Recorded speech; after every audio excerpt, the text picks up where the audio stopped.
meeting to order. As a reminder, board members are reminded that it's our duty to avoid conflicts of interest and the appearance of conflicts of interest as we handle the work of this board. Does any member of the board know of any conflict of interest or any appearance of conflict with respect to any matters coming before us at this meeting? If so, please state them for the board. If during the course of the meeting you become aware of an actual or apparent conflict of interest, please bring the matter to the attention of the board. It will then be your duty to abstain from participating in discussion on the matter and from voting on the matter. Thank you. So we have quorum, so if we'd like to review the agenda for this evening, and I'll entertain a motion to accept the agenda. So moved. Second. Any questions? All in favor? Aye. Opposed? Our agenda is approved for this evening. And we have public comments from Mr. Eason.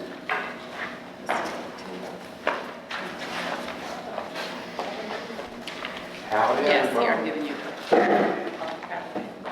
I'm thrilled that Good there's evening. not a microphone tonight. That's a much. You're thrilled there's not a I'm microphone? happy with that improvement, but if I continue to speak, I need like a podium that's 2 feet tall. So if that can be handled, that would be fantastic.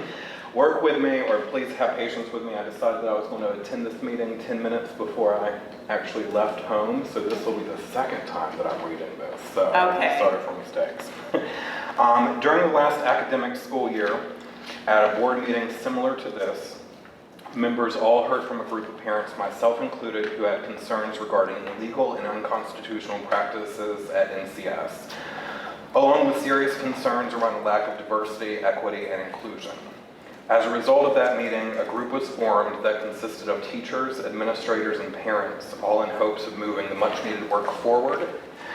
Well into yet another school year, I continue to have substantial concerns.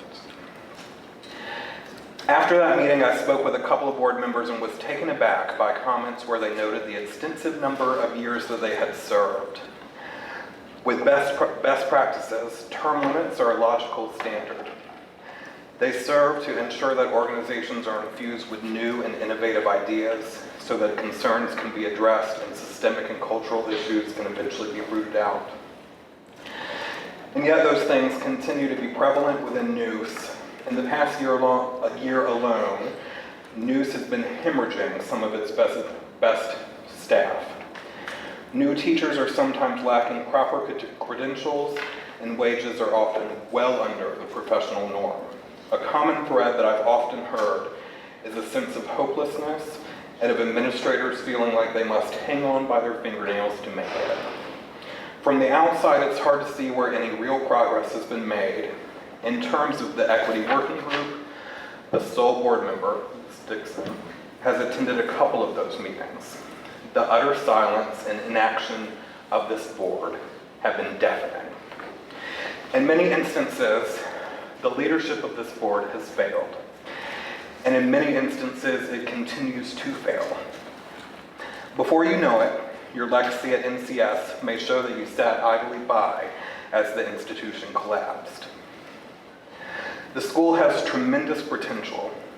Students deserve nothing but the best, but their chances of achieving the best here are oftentimes blocked. This body needs term limits. It needs more members with new ideas who actively participate in addressing its issues. The school needs to follow state and federal law. It needs to abide by the Constitution. Call after call has gone unanswered.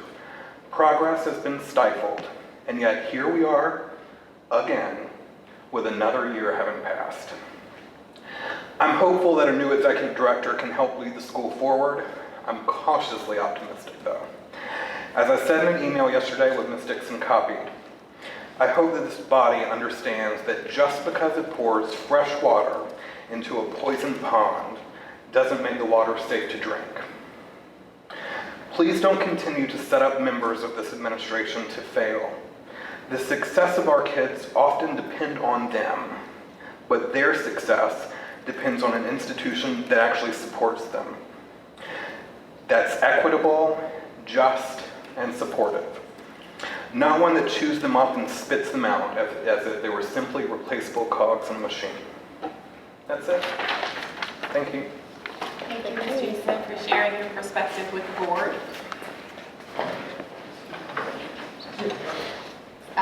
Mr. Eason is a parent? Yes. Mr. President, thank you. We will move to approval of our minutes from the January meeting, and I actually thought Paul took the minutes. He gave me some notes, but I could not make heads or tails of them, so maybe if we could table reading them Okay, until We can at least review them. Yes. okay, I just didn't get a chance to review them. okay. And do we have a report from the Athletic Booster Club? Not at this time. But Ms. Talia is here from the Student Government Association. Okay, so since our last board meeting, we actually haven't been able to meet as the whole SGA due to the snow and not having school. So the executive members met yesterday, and we wanted to just have something to present to the board as far as where we were at our community service project for the spring. So we did decide on doing a volley bros, is what we're calling it. So similar to the powder puff where the girls play football, this time the boys are playing volleyball. And so we thought volley bros, that was a cool name. And so we're planning on, the date is actually to be determined now because the date that we were going to try to use, the gym is currently booked. So we're trying to figure out a date. We want to do it after school around 6 p.m. So that way we can have more participants. Last time, a lot of parents wanted to come and see their children play but weren't able to because it was during the day in cougar time. So we thought that it would be more convenient to do it after school. And then the ideas for the entry fees were child-friendly toys, coloring books, and coloring supplies. And we were planning on giving it to a nearby children's hospital. And so we also thought of some ideas about whenever you come to a football game or come to just an organized game, you always have concessions or some fun activity in the beginning when people are just coming in. So we haven't yet, but wanted to talk to the Booster Club about getting what the concessions and hopefully able to open those up. And also we would collide with the art club and do a face painting thing for kids. And it'd be $1 a face, and all the money would go back to the school for allowing us to be able to use their facilities to do our community service project. And we thought that would be a cool idea because what kid doesn't love their face painted? So that would be a cool little money maker, easy thing to do. And we have people who are being constantly trained to paint, so it wouldn't look like just an orange face and call it an orange, or a purple face, call it a grape. So that's our spring community service hours update. And the next thing we're working on is, of course, prom, the biggest dance of the year. That will be April 9th. It's going to be from 8 to 11th, and it's going to be at the Farm 195, like it is, as always. We are doing, I said last time, the Roaring Twenties theme. So we're planning on getting some ideas, decorations, and all that out of our Oriental Trainings book and our funds for prom. And that's really all that we have so far. Okay, lots of activities, very good. Yes. Ms. Turk, did you have a date for prom? I didn't. April 9th. And the farm on the one on 95 or 44? 95. Okay. Yes. And then right after prom, we have our spring break. Oh, I was asked, did you, about half day for the SGA members? Do we want me to ask now? No? Okay, never mind. Yes, that's it. Thank you very much. Mr. Betterton? Last month, we looked at athletic eligibility. It's in your packet. Jane, I went back and reworked it. So if you look at it, and I underlined the changes that we made to the original, which is, if you look at the top,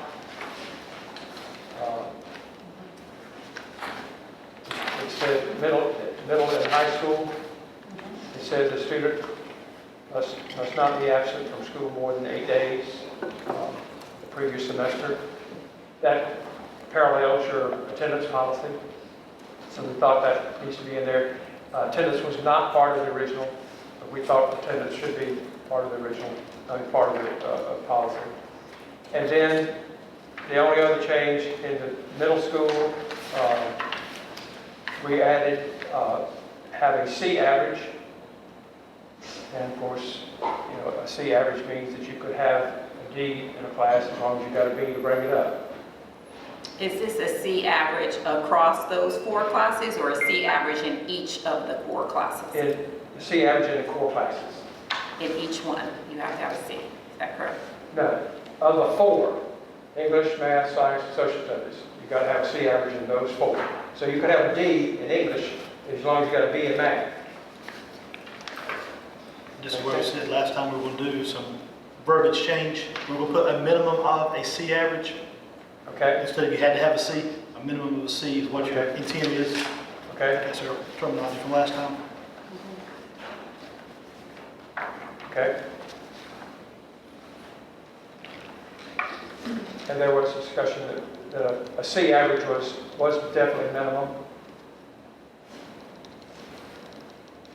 Or it says C average or higher, so that takes into account minimum. Yep. Yeah. So leave the minimum out and just C or higher. Okay. That's fine. Okay. Yeah, if we did minimum, that'd be redundant. If we're going to change that, we just need to change it everywhere. Because there's several places just say C average. Yeah. So it's got to be one or the other. I think they all, which one? Number 4. C average or higher. Oh, it says GPA. That's for high school. Number 4, which one? Middle school, high school. Right above middle school.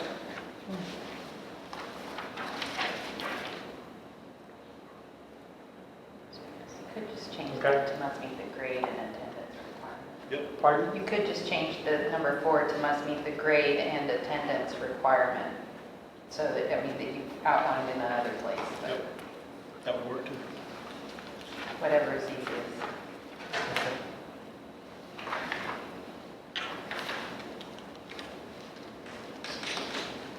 Any other change to it?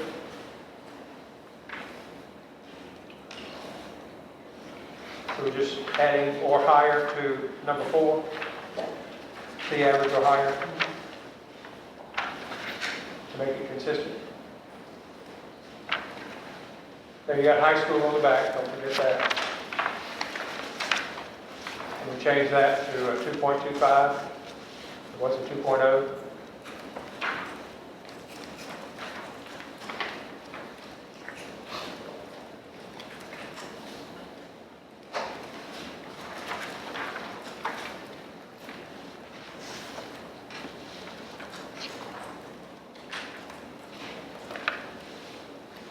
Okay, I'll entertain a motion if everyone, if someone wants to Can we make a motion with the change it. change? Yeah. We change it to number Yeah. 4. I make a motion to approve the new charter school athletic eligibility, I guess, what are they? Guidelines with the addendum to middle school, high school, section number 4, to change C average to C average Or higher. or higher. Any discussion or questions? I just struggle with a D in a core class as being acceptable. This is my first one. I concur. I do too, but you don't want to, particularly in middle school, eliminate kids from being able to participate in activities at school because that's what keeps them involved and engaged at school. And middle school is a difficult age anyway. Their bodies are changing, their minds are changing rapidly, and so sometimes getting a kid involved rather than saying, I'm sorry, you don't qualify, you can't play, their attitude can turn sour at middle school. And that's where most of the dropouts begin, right there. I struggle particularly with the idea that they could potentially have 2 Ds. Good. Right? I mean, 1D could be a difficult course or a difficult experience, but multiple poor grades like that and taking on an extracurricular that we've approved is, I think, I personally think is not a great idea. Yeah. Well, I don't care what policy you put down, it's not going to fit every situation. Hopefully, that if you've got a student athlete that's got at least 2 Ds and 2 Bs, that the counselor and the administration is working with that child, saying, "Now, look, you've got to do better, because when you get to high school, that won't cut it." So We're you not gotta- worried about that. We're worried about what they're doing in middle school. I know that, but you got to keep them at the table. If you shut them off, if you push them away from the table, you've lost your argument. Well, and are you 100% sure that with weighted grades, that they couldn't get 2 Ds and 2 Bs, or 2 Ds and a B and an A in high school and still have a 2.25? They could. Right, so it's basically the same argument. Are we applying this same concept to, I mean, I know this says athletic eligibility, but while we're in discussion, is this being applied to all extracurriculars, like participation? No. This is just athletic eligibility. We have to have this for North Carolina High School Athletic Association. Which is different from saying they can't be involved in anything. Right, no. This is, athletics Just is very athletics. separate from, Or the organized sports. right. So we're not saying that they couldn't be involved in the school. Right. We're saying that this is a privilege and therefore requires eligibility. I And so understand. that's something extra. Was there discussion since the last board meeting about changing any of this, other than adding in I'm just trying to understand sort of where I mean, is this pretty standard across the board in terms of what most schools This was do? presented at the academic affairs meeting, which I voiced my same concerns and then told them you can feel free to bring it to the board. This is pretty much standard, except for high school. At high school, it's a 2.0. So we're higher than the state or most Johnson County, I think. There's, Most of them have a weighted 2.0? Wow. yep, that's right. So, I mean, if you want to go with 2.25 for middle school, or this is your eligibility. I'm just telling the thought process that we had. We have a motion and a second. Is there any further discussion? We'll call for the vote.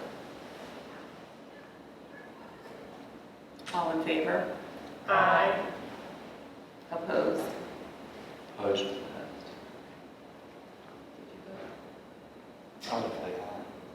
Okay. I was an aye. No, that's 4-2. Motion passed.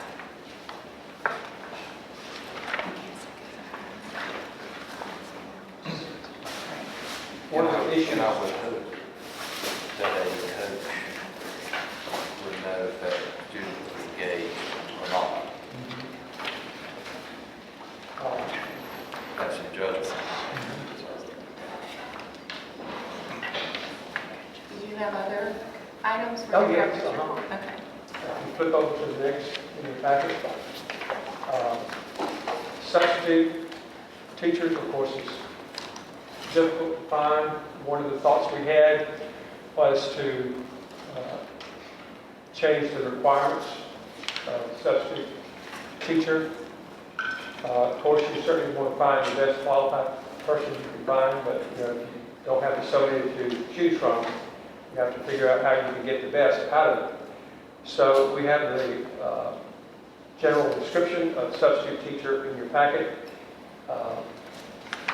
One of the things that we added in there is, of course, the completion of the effective teacher training offered by Johnston Community College at their expense. That would be something we'd ask them to do at their expense. We would not pay for that. And then they must volunteer 18 hours at the school year prior to being a substitute. And the reason for that is you really get to see what a person can do by them volunteering here at the classroom. And teachers observe them and say, this person is doing a good job or has good management skills, good PR skills. Was there a reason for the 18 hours? I mean, that's just, we thought that would give us enough hours to really see what a person does. That's essentially, if they stay the whole day, is essentially 3 days that we would see them in the classroom. And that was a guideline that I also took from Johnston County Public Schools. Sounded like a reasonable number of hours. We can certainly increase it or decrease it, but if they stay the whole day, that's 3 full days that we would see somebody with kids. I was just curious. Yeah, that was the What the reason. rationale for that. Who is our substitute coordinator? It says reports to NCS substitute coordinator and academy leaders. Is that Ms. Highfield? Ms. Moody, Ms. Moody? Ms. Moody does the. Ms. Moody does the calling, doesn't she? Ms. Okay. Moody does the calling.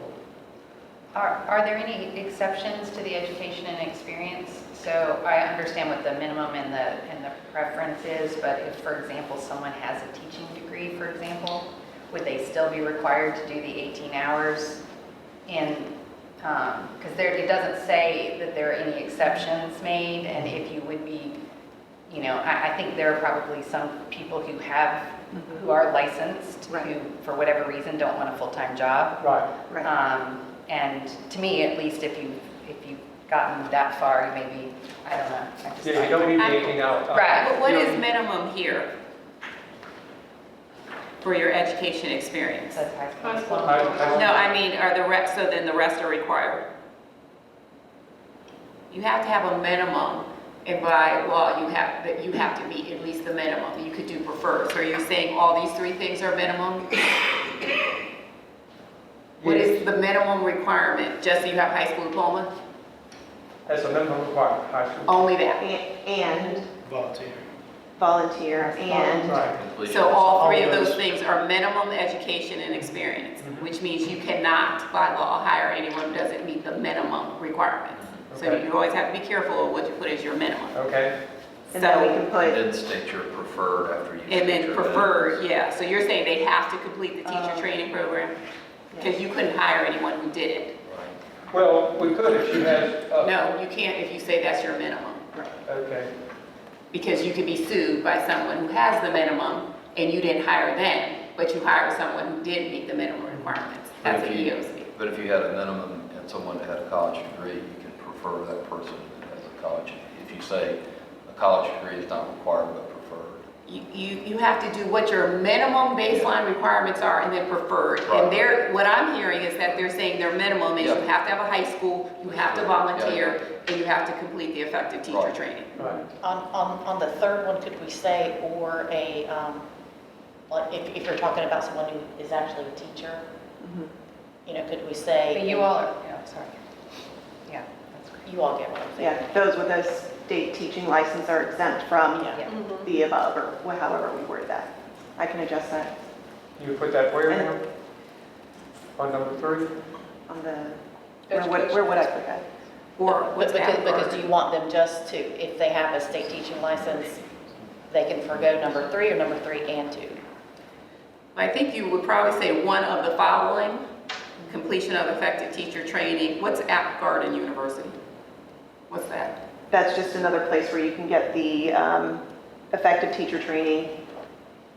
So you can get it at Johnston County Community College, or there's an App Garden University that apparently has that same That's certification. online, that's online. It's online. Okay, so you say that one, the second one, or a current teaching licensure is the third one. So they have to have one of those 3 things, plus the other 2. But then someone with a current teaching license would also have to volunteer for 18 hours. Yeah, though, that's the minimum. But they said that's not what they wanted. No. That if they have a current teaching license, they don't have to volunteer the 18 hours. So I'm sitting here thinking that, so is your minimum, if they have a teacher's license, that's it, bell rings, they're in, right? Right. Okay, so you would say minimum requirements, a valid North Carolina teacher license, Or, or all of the 3. right. Okay. Would that make And, sense? you know, Is that what you and, want? you know, but Gosh, that's complicated. don't scare me for it. Yeah, that makes sense. I can Yeah. do that. What if someone has a degree in elementary education, but has allowed their teaching license to expire. Well, So, they I'm would, sorry. they would have met the first minimum. yes. I can tell you from reading Johnston County's Yeah. requirements, it does say if you've had a prior or current North Carolina teacher's license, that you don't have to do those other three. So we can certainly do the same thing if you've been licensed before. Prior, okay. Yeah, if you've got a teacher that's got 30 years of experience, you wouldn't want to put her through. No, if she's retired. Yeah, but so if their license is expired for not a negative reason, I guess then it would be suspended, not expired. So, yeah, I can, You're gonna have to figure out a definition for that license, because you have either have a valid license, or you don't. And if they don't have a valid license, then they've had a license and they're still in good standing. So I don't know what that Yeah. language is, but you'll Yeah. need to come up with that. Yes. Okay. All right, we'll revise that. Get back to I you. can do that. I mean, this, just for clarity, this is not required as a board policy. I mean, this is a school operational policy, so this is just a socialization thing, we don't have to approve it. Well, we don't just approve policies. It's not, I guess it's their policy. It's a teacher position. What was your question? It's a job Well, I'm description. just asking, is this something we need to formally approve as a board? Is it It's a above job the line? description. But if someone looked at your teacher, substitute teacher policy, then you could refer the standard job description and whatever else. I'm sure you might have other things that are policy related to substitutes, like I don't know, they get login information, or, I mean, just other stuff in terms of how you manage your substitutes. You are called no later than 6:30 in the morning. I don't know what all your rules and procedures are. That's somewhere, right? Yes. Ms. Moody has a training that she goes through with all of our substitute teachers as well, and that's part of the substitute teacher handbook that we talk, onboarding. So when you hire this person, they can't say they don't feel like sitting with Ms. Moody because it's part of the substitute teacher policy that they have to do these things. Yeah, it's part of the process. Okay. But no, that's not a board policy. Yeah, no, I just asked, have they got to bring this back to us so that we've actually got a vote, or we just gave them feedback and they need to go incorporate our feedback within their The school only thing policy? I'm concerned about is writing a job description is very, you have to know how to write a job description or it will get you into trouble if you don't follow what your intent is. If you're not putting down your intent and then somebody is like, why didn't you hire me? And go back and look at the job description and say, I have all these things and I know that person does not have X, Y, Z, then they can file a complaint because you did not meet your minimum requirements. So that's the only. And this will still go to our HR consultant once we've incorporated the feedback that we're getting, so that it will get that final, if you will, eyes from our HR consultant. Speaking of, if you would ask about including the pay on a job description, Okay. that locks you in Yeah. to that amount so that it's difficult to raise it or lower it in Okay. the case if that needs to happen. All right, I can do that. That could be something that could be communicated in a different place potentially. Okay. And whether, do you literally feel that they provide classroom instruction? You have a substitute who sits there and doesn't do much, or is that your little expectation that they provide direct instruction to the students? If the teacher leaves a lesson plan that requires them to teach a lesson, then that's what they'll be expected to do. So So it's passing out a handout unless that you consider that their teaching instruction? passing out a handout, If the teacher leaves, here's the handout, pass them out and have the students do the handout. You're saying you consider that classroom instruction? not at that point, no. Okay. But as in most things, you have some substitutes that come in and do a bang-up job, and they know how to run a class, and they know the material, and they go on, almost as strong as the teacher. And you've got some come in and they really do what they have to do. But you're hiring someone and you said that they have to provide classroom instruction. So if they're just handing out paper at the teacher lab, I'm just asking, are you saying that that's fulfilling, providing classroom instruction? No, that's not what we Okay. want. Sometimes we just have to have a warm body in there sometimes. But I'm we sure don't have a to. parent appreciates that comment. Like, not really. Yeah, okay. So, I mean, especially if you're in there for a week, that would not be something I Oh, no, would be interested in no. saying, you just have to have a babysitter. Right. I'm just saying, if we're saying that's what we expect, then we, would try to make sure that that's actually what they're expected to do. Right. Okay. All right. There was questions about retention, so I wanted to make the board aware, because we are emphasizing student performance and achievement. And sometimes schools will have an issue when students are retained. Parents sometimes say, well, wait a minute, I didn't know about this, nobody told me until May. So we put a tracker in, and so we're able to identify the students early on. The teachers already notified all the parents of the students that potentially, the decision certainly has not been made at this point. And then we ask them to let us know how they made that contact. Did they make it by email, phone, or on site? How did they make that aware to the parents? Then we give the names to the counselors at the academy level, and the counselor makes contact with the parents more as a counselor, not a teacher, and letting the parent know that I'm here as a counselor to help you. What do we need to do? Is there something I can do to help you? Is there something you need from us? This is the guidance counselor. Yes. And then the counselor lets us know how she made contact with the parent. And then we want to know if the parent agreed to have their child participate in their academic support after school tutoring, and if they were in Title I. And then we want to know when the teacher made the second contact to let them know that it's pretty imminent that your child is not going to make it at the end of the year. So we're tracking so that the parent nor the child is surprised in May when the decision is the child is going to be retained because of lack of What performance. are the, I've heard this reference before, are there some like legal dates and times by which parents have to be notified? I'm not aware of it. Okay, that's, So is there some requirements when the teacher has to notify the parent? Like you just have the date, but what if that is in the beginning of May? Oh, no.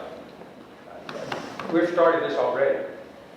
I know, but is there like some expectation that the parent has to be notified? By such and such a date. Yeah. I can put that date on there, but I've already told them, and I'm getting this stuff back already.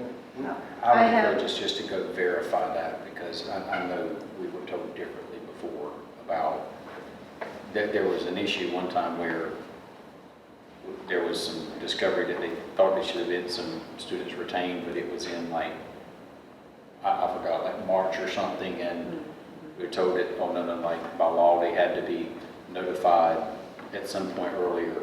I don't know which one's right or wrong, we just need to make sure. I'm not aware of it, but I'll check it out. Is it like this is the actual form or? Where does it live? Like, Yeah. where does it live? Like, do the teachers fill it out? Are The they teachers fill responsible it out for and bring it back to me. So is it, paper? It's for me to track to make sure that the parents have been contacted. and so is this like gonna so then you give it to the counselor I and then do. the counselor gives it back to you That's correct. and then you give it back to the teacher? That's correct. Could it be a Google Doc? Yeah. It seems like a lot of paper So moving that- hands. So that people can just. Not only that, there's a lot of FERPA issues when you got paper just Yeah. going back and forth. So, Well, I keep this pretty close, I have pretty close file on that, but, you know, I think for efficiency that you might want to find a way to do this electronically. Because these are I'll have to tiny, get I somebody to write help me with terrible. that. We got it, Mr. Middleton. Yeah, I'm sure you have a crew that can help. I'll have to get somebody to help on that, because that's not my cup of tea. Okay. But it's also an electronic library, so you don't have to worry about where the paper went or anything. And if you're handing this off to people, you may keep it very close because you know how important that is. But if everyone hasn't been trained on the importance of no one else seeing that, it could be an issue. Mr. Dunn, we'll research the dates for notification of retention. Right now, I'm not aware of what those dates are, but just so the board is aware, retention meetings and potential retention letters are happening now, K-8. Intermediate letters are going home on Friday, and K-4 teachers have been meeting with parents the past couple of weeks. Thank you. So are you training on this or how? Yeah. I mean, we've There's like already, instructions. yeah, we've already initiated this, and the teachers have already filled it out. We wrote. But I can put it on the internet. We'll let Not on the internet. well, whatever. We'll let the ladies do that. We got it. We got it. You just have to forgive me on that. Okay? Okay. All right. We've got to change the date, I mean, the name of it up here. We got to put our name on it. Get it signed. Okay. She doesn't work here, so her name should not be on. Hmm? We can talk about it. I just have a student and parent here to talk about it. Okay. Oh, I mean, they can talk about it, but Okay, and then approve next time. Is that what you're Yeah. saying? All Is right. that okay? All right. Come on, Ethan.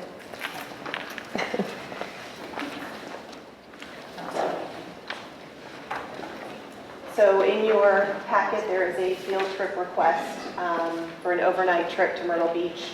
And I know we have to revise the form a little bit for next time, but I did invite some of our robotics team here tonight so that they could talk with you about what they've been doing. This particular field trip is, they were especially invited, right, Mr. Ward? Invitation only to an international showcase robotics event that's happening in Myrtle Beach. I had the privilege, and this is Ethan, he is our, are you like the captain? Yes. What's your title? Yeah, we'll call him captain. We'll call you captain, okay. Captain, my captain. And so I had the privilege on February 1st of going to a robotics competition that was in Raleigh. And our team did very, very well. If you've never been to a robotics competition before, you really should do that. It sounds like you're just doing this robot thing, but when you go there, you realize it's not just that. This particular robotics league, and Mr. Ward, Ethan, correct me if I'm wrong, they are required to, it's not just your robot against somebody else's, you have to build a team with another robotics school, and you guys have to work together to compete against two other schools that you may or may not know. Alliance. Alliance, that's the word I was looking for. There's marketing that they have to be doing. There is a communications person on the team who has to go and kind of advocate for your team and see what alliances you want to make. It's a very fascinating competition. And so when they asked me about this overnight trip, I said absolutely. It's a great opportunity for our program to be advertised somewhere other than the state of North Carolina. We have a great name in the local area. Coolest sweatshirts ever. We have some great sponsors and volunteers that come in from the community to help build these robots and give guidance and whatnot. And so, you know, we would love for our team to be able to go to Myrtle Beach and show off what we can do. In which first league are you in? So we're part of the FTC, FTC. which is okay. the first division. Okay. And what's your team number? 12733. Okay, I think we had said previously, not that we'd enjoy your, any more details about, what's your team name? NUSA. NUSA, Team NUSA. But that field trips were not going to come to the board anymore? I think for overnights, we thought that it probably, sure, so I think no field trips. Oh, no field trips at all, not even overnights? Ooh, sweet. No. I'm just kidding, I'm kidding. Freaks me out to do overnights anyway, but. Well, that's on you all to prove it. But we are excited to hear about it and excited for your Yes. experience. Sounds wonderful. yeah. So take lots of pictures and video and. Yes. Yes, we did post on our News Charter School Instagram on February 1st.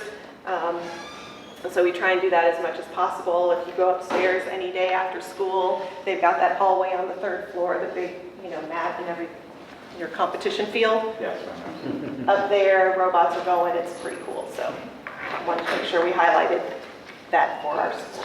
Awesome, well, Thank you. best of luck. Yeah, Thank you. have fun. Thanks, Ethan and Mr. Moore.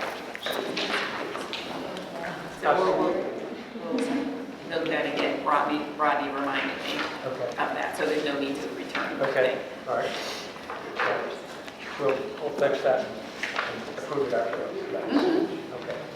I put some 3-year, I had Brad to go back and look at attendance trends. I just looked in the packet.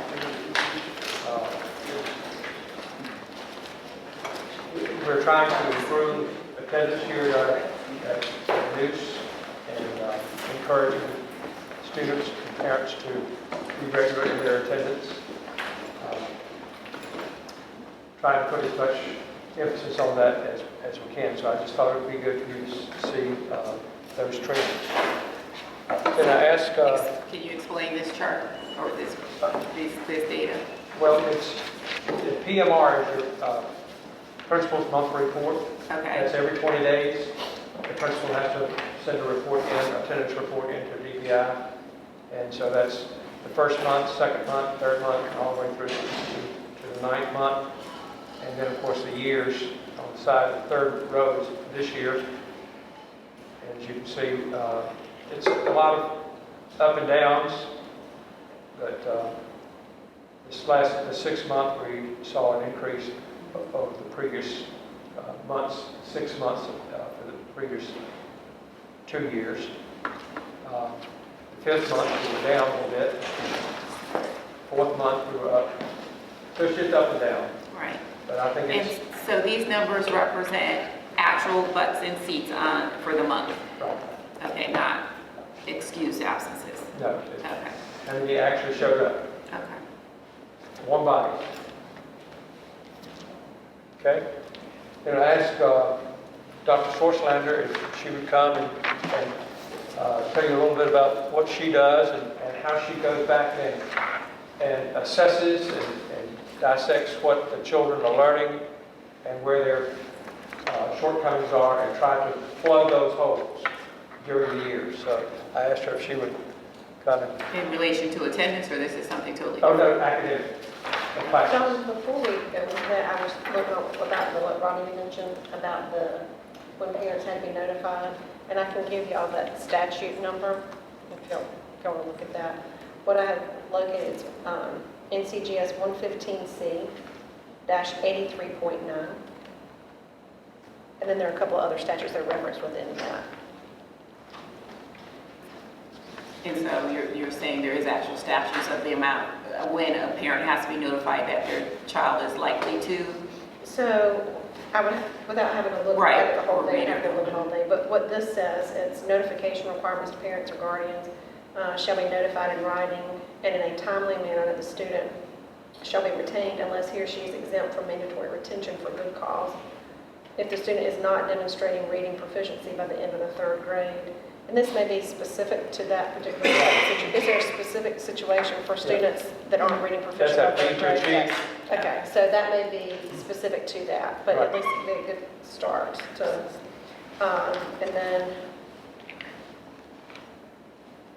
And quite frankly, it's good on some of those things to convey the statute, since, you know, sometimes people think we're doing something illegal or whatever, that you can actually reference, this is why we're doing it. okay, if the student's not demonstrating reading by the end of third grade, parents or guardians shall receive this notice when a kindergarten, first, second, or third grade student is demonstrating difficulty with reading development or is not reading at grade level.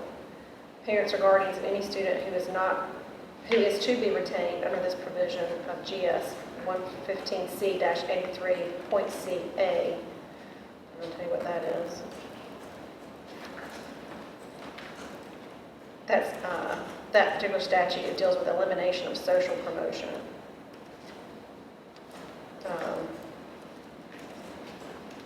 Okay, shall be notified in writing of the reason the student is not eligible for good cause exemption as provided in 83.7B, which that's the good cause exemption.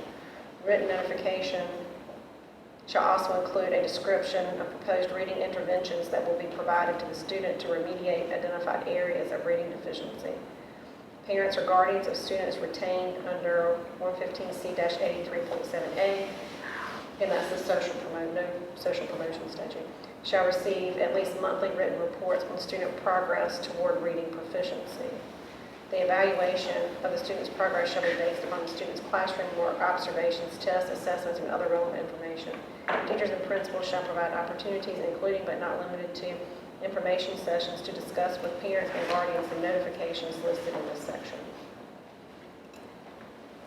Okay, so it sounds like we maybe need to do a full evaluation of those statutes and how they relate.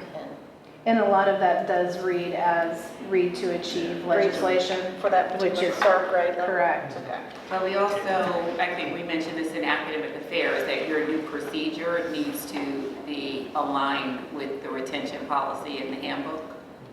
So you reviewed that, Okay. okay, or you did? You reviewed the retention. I You have can't to- do it, you probably don't want to have a new procedure that is not aligned with our current retention policy. Because that might, they would have recourse for a grievance. Okay. Okay. And the reason I specifically asked about that, just to verify, is I remember, because what caught me off guard when it was told to me was, it had something to do with, like, the grades they had at a certain date, and if those grades were had a, even if they later on really discovered they probably should be retained, that they had missed the deadline, so you couldn't legally retain them. And I remember, I was like, that seems really odd. So basically, if someone's grades got inflated through the middle of January, and then you really find out the last 3 months of the school year that they're really way behind, oh, there's nothing you can do, you have to move them on anyway.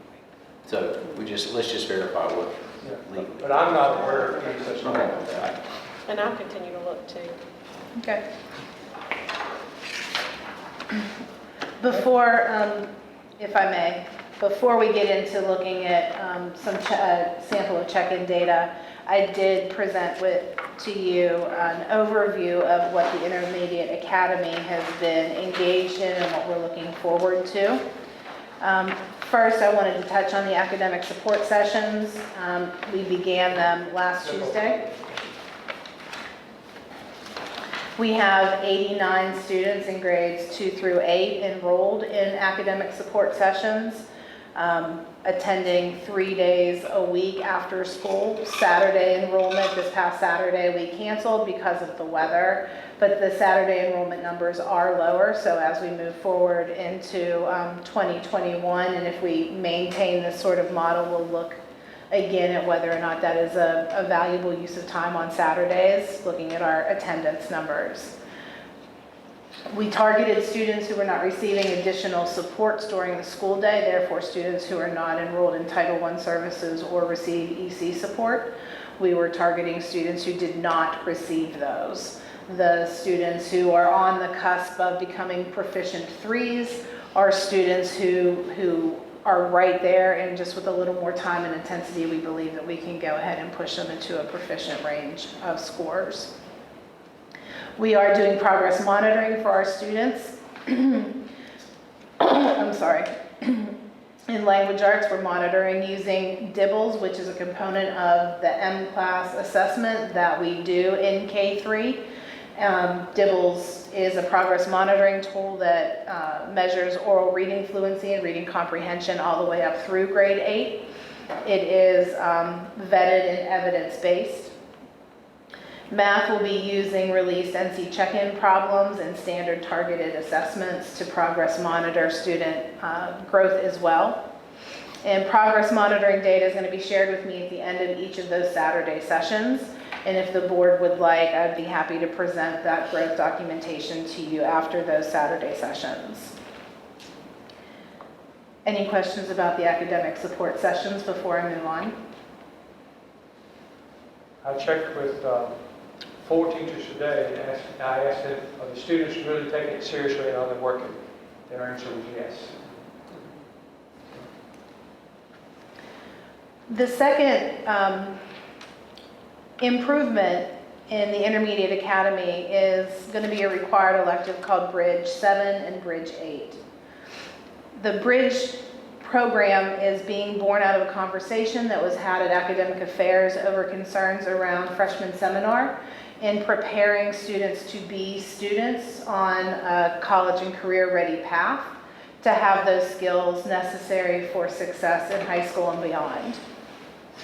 The curriculum that Ms. Nowinski and I designed and developed was presented to Academic Affairs, and it ran from grade 8 through grade 12. We did talk that Bridge would be able to roll down to 7 as well. You'll see that in Bridge 7, students will take it in the fall semester. It'll be a required elective just as freshman seminar is or senior seminar is. And they're going to work through topics such as study skills, organization, note-taking, critical thinking, problem solving, information literacy. Students at that point also will create their CFNC account and be guided through their 5-year academic plans by the intermediate counselor. So there are also lessons built into CFNC that 7th graders will be able to engage in to start building their career paths. Because next year will be the first year of Bridge, the curriculum will be similar between 7 and 8. Year 2 of Bridge will be able to differentiate it and push it a little bit more in 8th grade. The only difference is in 8th grade, the students will take the ACT Aspire exam.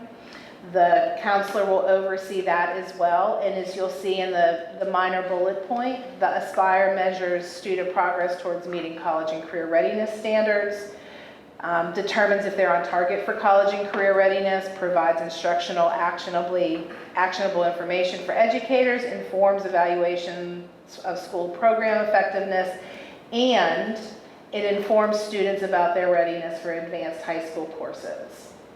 So it's allowing us to see if the programs that we have in place are successful in preparing our students for our honors and AP level classes in high school, and it gives students specific and targeted data that allows them to know if they are ready for honors and AP level courses in high school. CFNC again has additional modules that 8th graders will go into and begins career explorations and college exploration. We would like to make this a required elective. The 8th graders would take Bridge 8 in the spring semester, closer to their entry into high school. I'm open for questions if you have any. Is there any, I just came back from a conference where the UNC schools were talking about the need for everyone below them to really help students understand perseverance and grit more as a much needed trait that they bring in because they tend to quit very easily. So is that a module that we could put, or I mean, where would you see? I think that, yes, that, and I think that I remember us discussing that at academic affairs as well. It might have been spelled out in the later, the higher grades, but of course, grit and perseverance are things that we need to teach all of our kids. So I absolutely believe that modules, discussions, continual discussions about those sorts of characteristics, concepts, constructs are essential to making our students feel successful.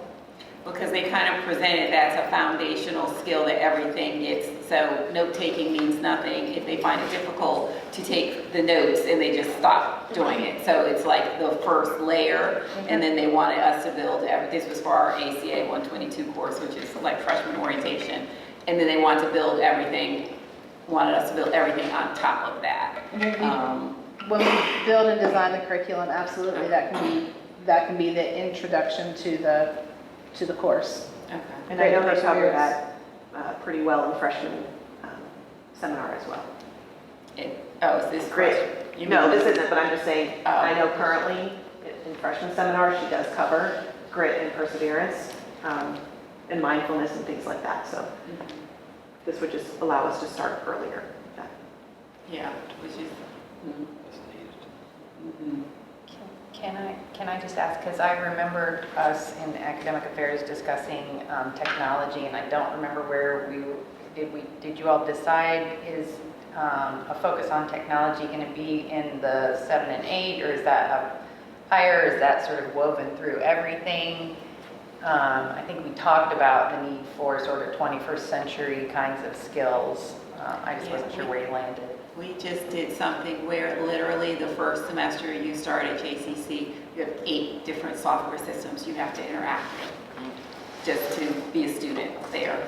And that's not necessarily, that's counting all the e-texts, and every e-text sometimes has a different lab. And we were blown away, like, oh my gosh, we had no idea they have to maneuver through all of these systems, one to get your grades, Blackboard, Connect online, MindTap. It's so many different things, and on average it's 8 different systems that literally no one really trains you on, because you just become a student and that's your course, and that's. So I would agree that it kind of connects to the grit, because when they find a bump in one of the systems, they just, I don't know, nobody told me, I don't know how to do it, I couldn't figure it out. The printer was out of ink, I can't submit by paper, and I don't know what to do, so they just don't submit the paper. So it's a whole new world they have to navigate. We were even shocked by, I was like, oh, good grief. The new dog, the dog ate my homework. Yes, the printer was out of ink, and I don't have Wi-Fi. In other words, there's no need to be applying it to UCC. Well, I don't know. I mean, a lot of times they don't even have to print anything anymore. A lot of times they submit everything electronically, and they're project-based, and, so. I was a little I shocked. think that right now we have Canvas, and that's what I foresee us moving into. Sure. As I said in academic affairs, I think there's so much that we could and should and will be doing with Canvas. It's bringing everybody on that train with us. Awesome. But if the kids begin being really comfortable with it and demanding it, I want to check Canvas, that might help also. So Well, we need to do something, because I've heard this maybe 4 years.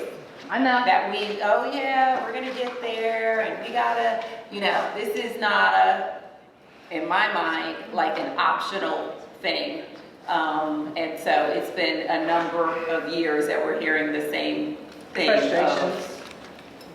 Well, We have it, but. And I just think, as we discussed in academic affairs, I just think that it's a skill set that without which our students won't be able to be successful, right? And so if there's no other place that they're required to learn it, and I understand that we have some classes where they can learn things that way, but they're not required, right?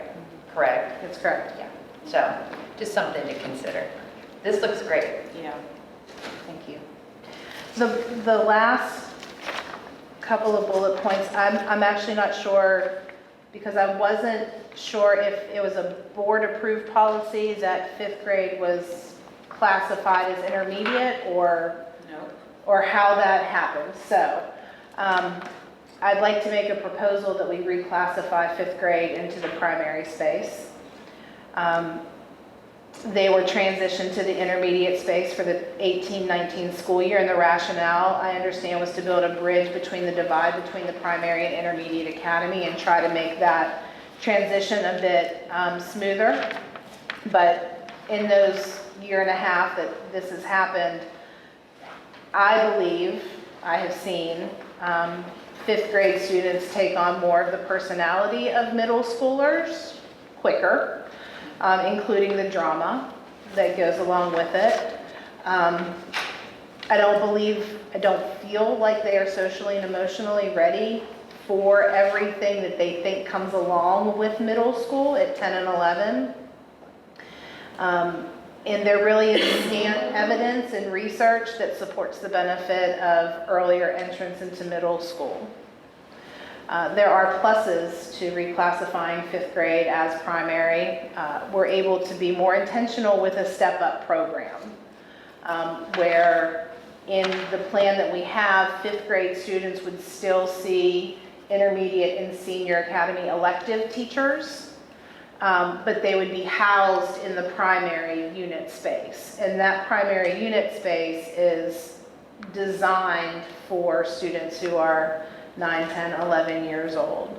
It is more of a safe space, and being able to slowly integrate them, and the fifth grade teachers understand what the expectations are for intermediate academy. So that's also a plus. We have teachers who know what it's like to be a part of the intermediate academy and can start to introduce that more slowly, a gradual release of responsibility, right? And it also presents the fifth graders leadership opportunities in the primary academy, which they don't have now and won't have for several years because they'll always be low man on the totem pole. So I would like to ask that we be able to proceed with that. There are collateral benefits as well. We have a reimagined space plan for our campus where all of our core teachers have a classroom space. We do have a couple of floating teachers. They're language teachers. And that would put the fifth grade, again, back in the elementary building space. With the schedule that SIT has approved, fifth and sixth grade would have common planning time, again, aiding in that bridge between elementary and intermediate academy. And as I said, they would be exposed to some of the staff here through their electives and their enhancements. So if there does not need to be approval from the board, then we can take it back to SIT and move forward that way. Is this a SIP proposal?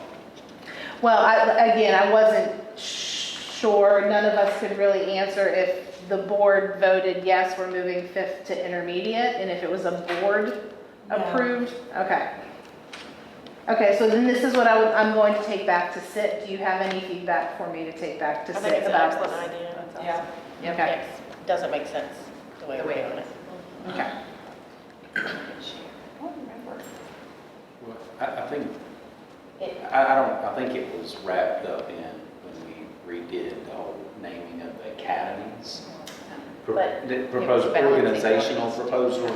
Yeah, I really think it was a numbers thing Yeah, it was because my son, who's now in the sixth grade, for some reason, his class was larger than the other classes. Are they still? Was that the bubble It grade? still is. Was that the Yes, bubble grade? he's the bubble grade, and I really think it was just a numbers So thing. they were trying to equally distribute between the leaders. So, Yeah. Yeah, but that, yeah, I think this is best for students. yeah.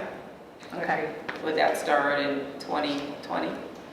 I mean, fall 2020? Yes. And then I just wanted for you to see that we are going to change how we offer electives to our fifth and sixth graders. Again, going back to a gradual release of responsibility, we had opened up the full course catalog to fifth graders and the full course catalog to sixth graders, and that really was a little much to navigate through for students of that age. So we are going to do a rotation of electives just as they do in the primary space. So they'll have 6 electives, they'll do 3 electives each semester. So they'll be on an ABC rotation. So they'll be able to see all 6 electives for that year. That will be laid out in the intermediate academy course catalog. I'd imagine that would also help with staffing. It helps with staffing, it helps with our counselor in scheduling. It helps the students understand that there's just going to be a rhythm and a pattern, and it takes a layer of stress, honestly, off of everyone involved in trying to place students in those classes in 5th and 6th grade. In 7th and 8th grade, the course catalog will open back up for them, so they can go ahead and make their choices just as they're doing now. It's a privilege as you move up through the grades. And the way we did the schedules, it minimizes the sharing of teachers that we have to do between middle and high school, so there's still some sharing, but we can say definitively, middle school gets these teachers in the morning and I get them in the afternoon, so that we don't have to worry about doing that throughout the day. So that certainly helps with that piece. The last part that I was going to share with you, what you'll see in your packet, is a sample of the data that we receive when we do the North Carolina check-ins. This is a 7th grade reading check-in 2 score report. These are some of the best reports as an educator that I have seen that gives useful data that I can actually do something with. At the top, what is most important to the educators is the content standard. They break it down specifically instead of, as on the EOGs, you have just the language standards, reading information standards, and reading literature. We can see specifically which strand in those standards our students are struggling in. The depth of knowledge is something else that our teachers are able to use. Level 1 questions are just basic recall questions. They're right here in the text. Level 2 questions help you start to infer. Level 3 questions are deeper levels of knowledge. We can also see where we are strong and where we are weak overall as a grade level. Below that are all the student scores. We are able to use these to group students and do targeted instruction in the standards and areas in which we are the lowest scoring. They're great reports. They are useful. It is useful data for us as educators. Each child gets their own individual student report as well that also breaks down the standards and how the students scored so that parents can see that as well. Is this for teacher or per grade level? This is for teacher right here? Well, this would be 7th grade reading. Okay. So she teaches all of 7th grade reading, right? So what we did here, I just made some notes on the side. There are students that show significant growth between check-ins 1 and 2. This really allows me to see that and positively recognize those students with report cards home, like, good job, way to go. This also showed me students who were like, I'm not gonna do this check-in. This check-in don't mean nothing for nobody, it's not a grade. It allowed me to say, you dropped 37 points. Let's go ahead and call your people. Bring your people in and let's talk about the importance of what we do here every day. Effort, none, and we're able to address that. Again, we're able to tailor instruction and we're using this check-in data to help guide the instruction that's happening in our academic support sessions as well. So all of our academic support session teachers understand which standards we are struggling with in math and ELA right now, and those are the lessons that they are beginning their instruction on to tailor, because that's the most recent data we have. We, in our plan of action for the Intermediate Academy, we had growth targets for our end of year end of grade percentage proficiency. And tracking between check-in 1, check-in 2, we're on track to meet those goals that we set out for ourselves. You'll see that 5 of our 7 grades grew between 3 and 11 percentage points between check-in 1 and check-in 2. That's positive. 2 stayed flat. None of our classrooms declined in their percentage proficient. So can you just remind me, so these NC check-ins, they're not required by the state? They're not required. These are, and how many times do we do this? 3. We do it 3? Okay, so we do it like sometime in the middle of the fall and then sometime mid-year and then kind of this one. And I will say, one of the challenges with the math check-in specifically is that the check-ins supposedly follow the state math curriculum pacing guide, but not always. So there are standards on the math specifically that we may not have taught, so they're obviously going to score much lower than that. Having said that, 8th grade math chose not to do check-in 2 because she said the data's not going to be valid because we haven't taught this yet.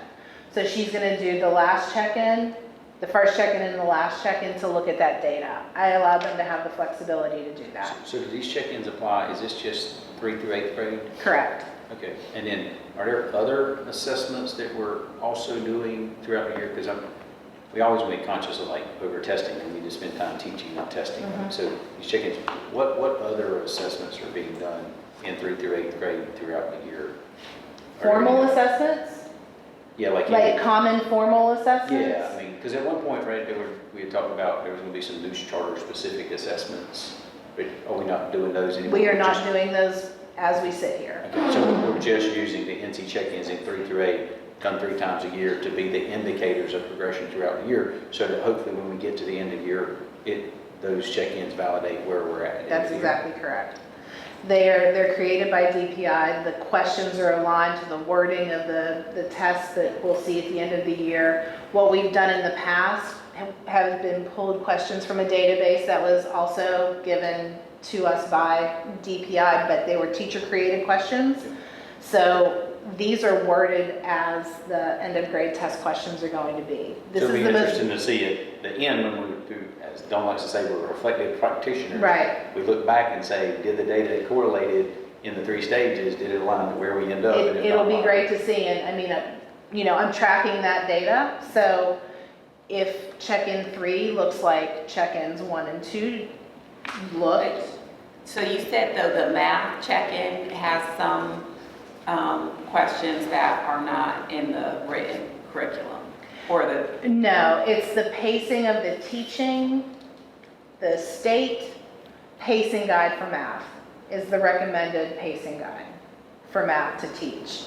The standards on each of those 3 check-ins are not the same standards. So I'm not testing the same standards 3 times. I'm going to test this group of standards once, and then this group of standards once, and this group of standards once.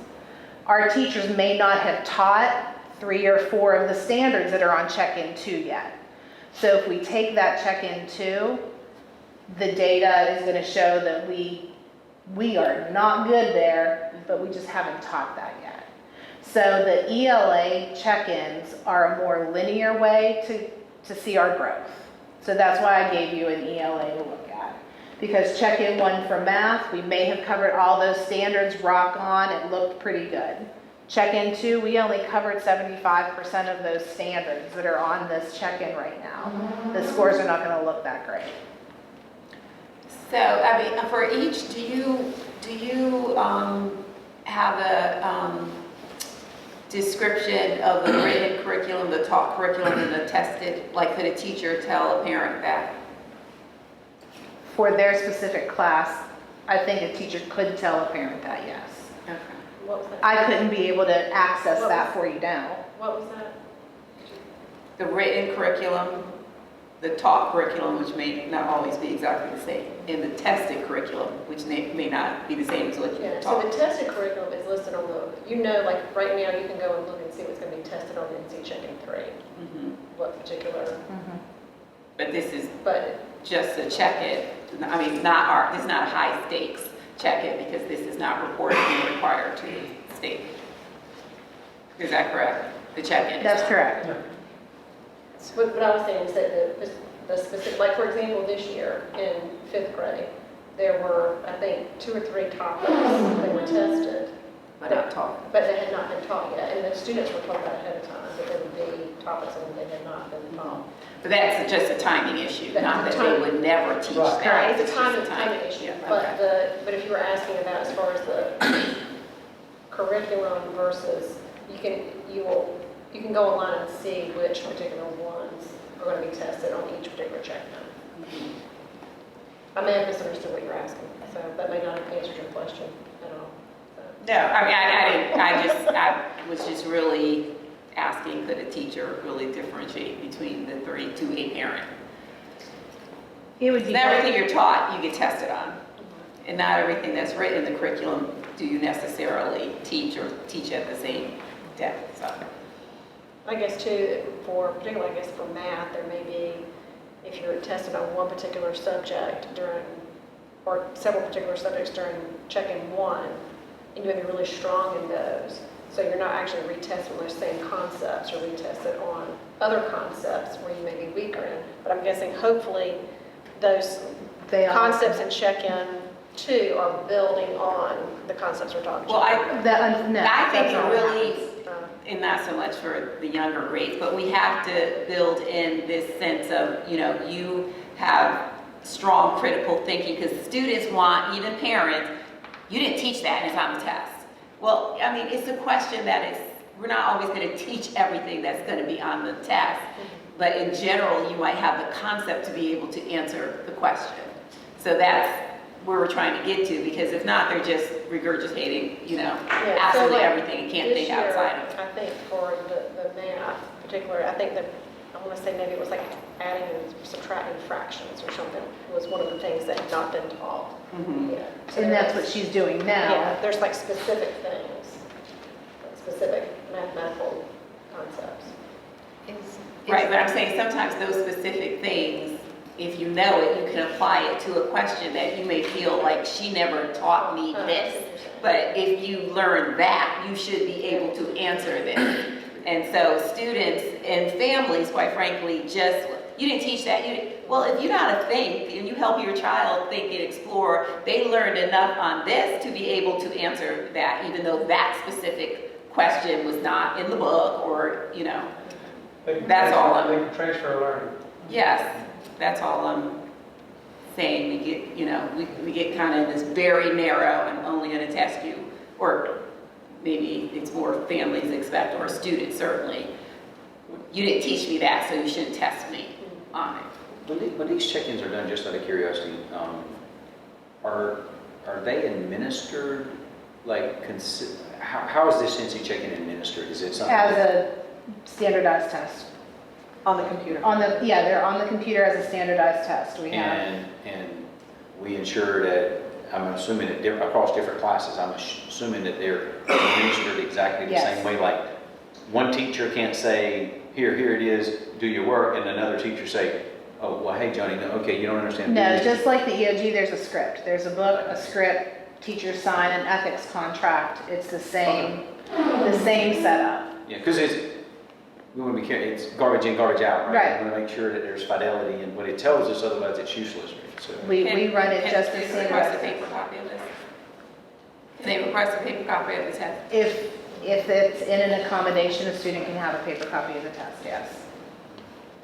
And just to clarify, so the NC check-ins are given on a specific date across the state, is that why? No, so we are deciding when to give it? It's a window. It's a window. Okay, and, right, but I'm wondering if there's a question about pacing, if there's an ability to move the test so that we can try to, I don't know, and is the pacing consistently off because it's just off, or is the pacing something that year to year is different based on the teacher's evaluation of where the students are and how much time he or she needs to spend with the students? That would be That's the what I case. thought. Right, yeah, okay. And our benchmark timelines are squished together because we end school so soon, Oh, and there then you we do end of grade testing. So this check-in happened maybe a month ago. And then we're gonna do another one in just a couple of weeks because we don't wanna test them closer to end of grade. Like, it's so smushed together that 1 and 2 really are gonna be our best ability to use the data effectively. 3 is gonna be so close to the time where we've gotta just get this and get our kids ready for testing. So this is a sample of some of the things they do with the data in terms of the intervention. That's correct. Okay. Can I ask one last thing? Of course. Speaking of how close the, check-in 3 is to the EOGs, and perhaps you're already doing this, but it seems like that would be a really great opportunity to pump the kids up, that they're, if they're prepared, because there's so much anxiety around EOGs, and I think maybe this test doesn't potentially carry quite as much anxiety, right? Because it's not like something that could be used to keep them back. Right. So I'm guessing you've already thought of that, but I just really like the sort of synchronicity of that if they're doing really well, I think that could be a really good motivator, absolutely, and help hopefully with some of the anxiety. Right. The one thing I do just want, and I have put this in parent letters, I caution a linear correlation between check-in results and EOG results. Sure. These check-ins are, I think this one was 25 or 24 questions. That's it. It's an hour and a half in and out. The EOGs are 54, 56, 58 questions, 3 hours minimum, 4 hours maximum. Like, just adding that has a huge impact on students' ability to persevere and have grit through that long of a test. So I do caution parents that a linear correlation between this and the EOGs is not at this point valid. Thank you. Thank you. Okay, a couple of things. So this, you would say, is being consistently administered in all grades 3 through 8? Yes. Using NC check-ins as a progression monitor for grade that get across the state. Without pause or question. And is this our first year doing this? Yes. We haven't done. So 7 years I've been asking that. Thanks for finally making it real. Yeah, it's great. Thank you. That's what we want to do. Couple of things, Angela Jenkins left us, and they've interviewed a candidate that looks really, really good, and we'd like to. Personnel is in closed session. Pardon? Personnel recommendations are in closed session.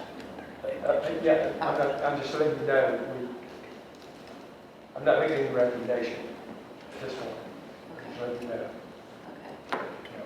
We want to move forward with that. And also, I checked with the counselor, the high school counselor. We have 100% of our graduating seniors have a plan for post-high school graduation. A lot of times you find high school students that graduate and they just don't have, well, what you going to do next year? Well, I haven't thought about it yet. I'm just trying to get out of high school. But because of the effort of Ms. Nowinski and the high school counselor, 100% of our seniors have a plan. We've had them fill out the forms to do that. And we have a total of $1.3 million worth of scholarships offered to our seniors in some form or fashion. And whether they accept those and what they actually get, I just want you to know that our seniors are planning to do. And I think I want our counselors to make sure that our students are on the path to whatever. It doesn't have to be college, but be prepared for something. Have a plan to do something worthwhile, whether it's military, job, college, but have a plan. Don't plan to go home, sit down, and do late attendance. So 100% of our kids have a plan. People make a living out of that nowadays. Pardon? I just said people make a living out of Yeah. that. Well, I guess People We're are bringing getting that scholarships for so. those Yeah, I nowadays. guess so. There's one college that's We have getting that scholarships for it. So that's good. Huge. Thank you. That's Thank it. you. Thank you. Okay. That's enough, isn't it? We got a couple of things we just wanted to check in on. Okay, go ahead. So one, and you had a couple, we just want to have a couple of discussion points that we want to make sure we're all in synchronization about. One is, you can cover yours, but one is, I brought this up just so that we're all very transparent and open about the contract renewals as an interim. I went back and looked at the meeting minutes from last year at the March meeting. In the March meeting, we approved renewal contracts for all staff for the following year. And then there was a proposal, apparently there was some discovery that we as a board actually have to legally approve non-renewals also that were recommended by the executive director at the time, which those come back in April. Just so that we're all on the same page as for March and April, how do we want to do that? So that we're So on you the say same March page. is what now? I'm saying last year at the March board meeting, the executive director brought to the board of directors their recommendation, working with administration for all contract renewals for the following year. In April, there was a separate set of non-renewals that were brought back to us, which they knew in March. It just, they weren't brought because there was a belief that the board didn't have to approve non-renewals. We only had to approve renewals, which apparently we found that was not correct, and we had to approve both.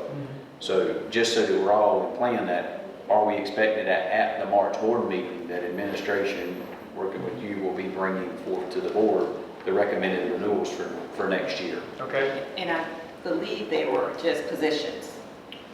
Well, they were actually, I remember how it was presented. They presented a slate of all the positions and for the staffing model, and then they just literally read a list of names. There was no discussion about individual people. It was just, here's all the positions we're recommending for next year, and here's all the list of people that were being recommended to fill them, and we blanket approved them.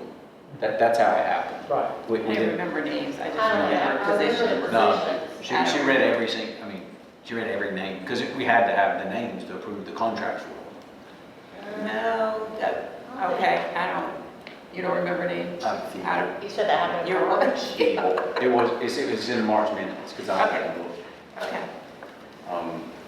But anyway, just for March, if So we're that gonna, gives you like 30 days to get that report. Yeah, we And start- we so are you start saying you want both at the same time? Is that March or is that I don't April? understand why we would have two separate ones. We should just do it at one time. Is April fine for that? I really look at the guidance from them is that Yeah. one of the reasons it got to be changed over the years, because it used to be at the very end of the school year, and we said, if somebody's not going to be renewed, that's not fair to the employee to tell them at the end of the year, and they can be looking as part of the recruiting and hiring process. I'll go whatever, whether it's March or April. The only I thing is feel if you, like we wrote a very specific non-renewal process that first year with Dave, where X had to be done by a certain, I thought we did too. Yeah. It just needs to be verified, because that would have been, I guess, a school Yeah. policy. it was a board policy. That's on the board We policy? wrote, yeah. Oh, so we just need to. Well, because that's, remember, they didn't really have anything. We're like, you have to have a policy that you follow for a non-renewal. Okay. And- I'll see if I can find, Okay, I'll look too. 'Cause- okay. And also part of that is, we had the discussion is that throughout the year, it is expected that ongoing performance evaluations are being done with all staff. It's being documented so that it's not, it'll always be, as Don said, it'll always be a surprise to somebody, but we're putting our best foot forward to coach and coach up where we can and grow them up, that it's not just they come in and say they didn't get renewed, and Jimmy said, well, nobody ever told me I wasn't doing what I was fixing. So it's not literally a surprise of their performance. It's always a surprise that you pulled the trigger. That's what they're surprised at, so. And just for clarification, what we approved was, in March, was a position allotment, which simply says, teacher K, there are 4, teacher That's what- 1, yeah. there are 3, and then there was also what she called a staff inventory checklist, which, wait, that's the same thing. Hold on just a second. It was a position allotment. So there weren't any names, it was just positions, names of positions and how many positions per grade level. That she wanted for the following year. That's what I remember. All we approved in the minutes were these 2 handouts that she gave us, which, So I think it begs the question is, we need clarity legally. What do we actually have to approve as a board? Do we have to, because a contract is a binding contract with someone with exchange of money. So do we have to approve individual named contracts? No, I thought that was why she wanted the inventory, that we are approving that they will have 4 kindergarten teachers, that they will have 3. But of course, that they could be a different, all different salaries, whatever, so. Sure, and different people. I mean, that's like saying we're going to approve you to enter into a contract with an HR consulting firm. Which consulting firm, right? What due diligence? I'm just asking. Well, that's how she just presented it. I don't even think that's what we asked her to do. That's just how she chose to present it. Staff inventory and staff check. So to just get what we want, do you want to ask for them a recommendation of how they want to present it in March and then they do it in April? Okay. That sounds- When you think about your recruiting that sounds like timelines, a good plan. is if you wait to April, you're not going to start recruiting until after that process is done. So now you're in May at the end of the year and testing. So is your recommendation to wait that long, or do you want to do it in March so that if there's positions you need to recruit for, you're starting a month earlier? That's really the question. I think you can start recruiting right now and start getting names and It's just, For everyone, you have to have a plan of who you're recruiting for. That's based on your, it's been an issue before, and nobody wanted to do that because they felt like that was going to pre-signal that somebody's contract's not going to be renewed, which you've not told them. I mean, so. Right, so my recommendation, this would be my recommendation. The end of March, I think we can say with fair certainty that we can present you a staffing list, which would include your staffing numbers, right, projected staffing numbers, the names that go along with each of those positions. We already have some resignations due to retirements and whatnot, so we'll be able to tell you what positions are not filled by a person for next school year. As far as recruiting, we are going to the ECU job fair week after next, middle of March, so we can start recruiting teachers already for the positions that we know we have open, and then you can always recruit for general potential positions that come open in the future. At the end of March, I agree with you, by the end of March, people who we will ask not to return should already know that. We should have already had those conversations. So I would anticipate That you could do it at the March meeting? that we could do it in the March meeting to Okay. present non-renewals to you. Now, that might not be the legal timeline that you're looking for or what the policy says, I don't know, but I agree. End of March is almost already too late for these people to look for another position. So the sooner they know, it's just the right thing to do. So I don't see bringing non-renewals at the end of April unless it's just some tragic thing that happened that we need, to. So we'll plan on expecting that from administration by June. okay. I am 99% confident that we can make that happen by the end of March. We kind of already know that because we are evaluating regularly. We're in classrooms all the time, so we kind of already know what we're dealing with. Yeah, and I just want to be clear on record that we need to figure out exactly what we're approving so everybody understands it, because these accusations in the past that board has fired people, and is absolutely, other than executive director, when there was a gap, is inaccurate. And I know because when we had to do some realignment budget stuff, we had some role elimination issues. So let's just find out what legally we have to prove exactly so we can be transparent with everybody. And if that's a list of slate of positions, then let's just state what it is. If we have to approve a blanket slate of individual names because they're bound to a paid contract between the schools and we're legally obligated, let's say what that is. Michelle, you're on it. I don't think there's not Our a legal researcher. standard there. There is what our, between our charter and our bylaws and our policies and procedures say. There, North Carolina, the procedures, but do our policies, do any of our policies address that? Anyway, let's just. That's why I'm you gonna can- look for you- but I don't think it actually said, well, I'll look for it.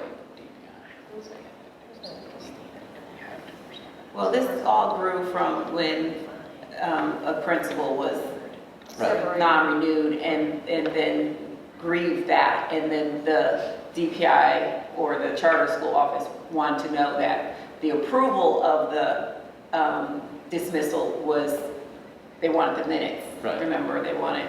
So then it kind of was this belief that we had to approve both hires and dismissals. And just whatever it is, I just want to be clear with everybody, what exactly we're doing and how we're doing it, so there's no accusations of Okay. not following. Typically, in this case, the executive director does that, the hiring and firing, and submits the list to the board, and the board technically approves. And that's just technical, but it's the executive director that actually initiates that.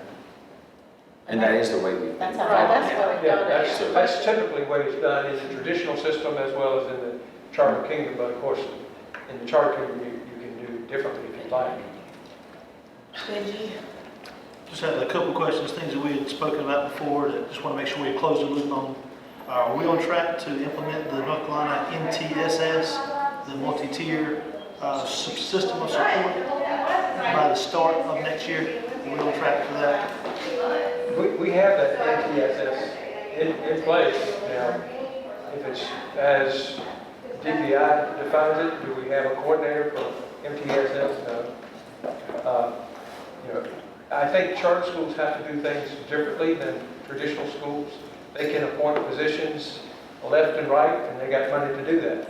Charter schools don't have the money to have a coordinator for this and a coordinator for that. I mean, we have to combine positions. We have to pick up things because we have to do with less. You know that. We're small. And somebody is going to be handling that.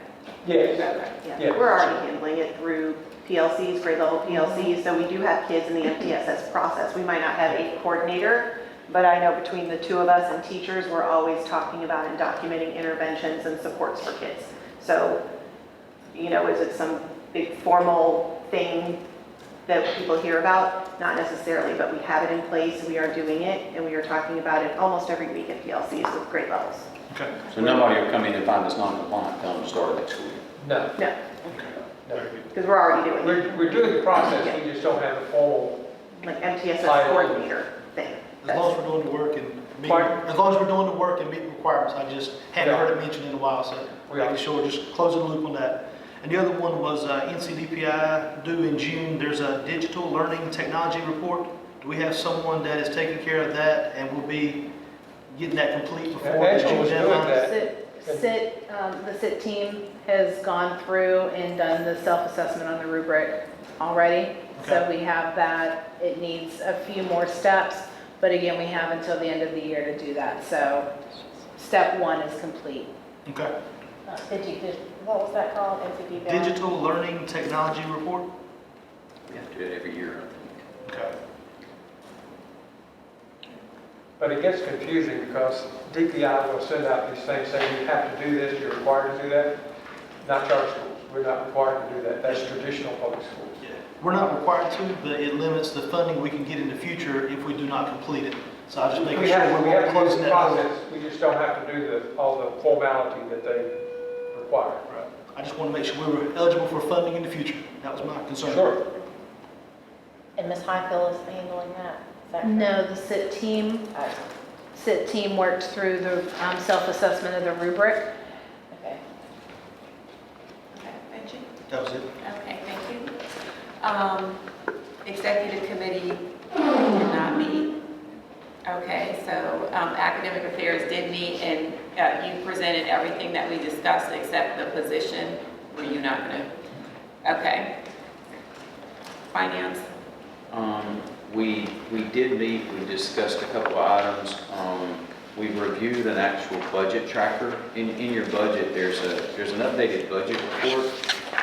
I'm actually going to recommend we don't approve this budget this month, and let's wait and reconvene it next month, because Benji and I had some questions about the budget tracker that represented the changes that you see here, and there's some questions about numbers between what was reported in the budget tracker versus actually in the budget. So we just want to go through and take a second pass at that before we actually formally approve them, because this is, if you look on page 2, as far as the net surplus number, it's changed and there's some individual line items changed. So we just want to take a second pass over that before we approve it. Okay. So no action. Resource? Type of minutes.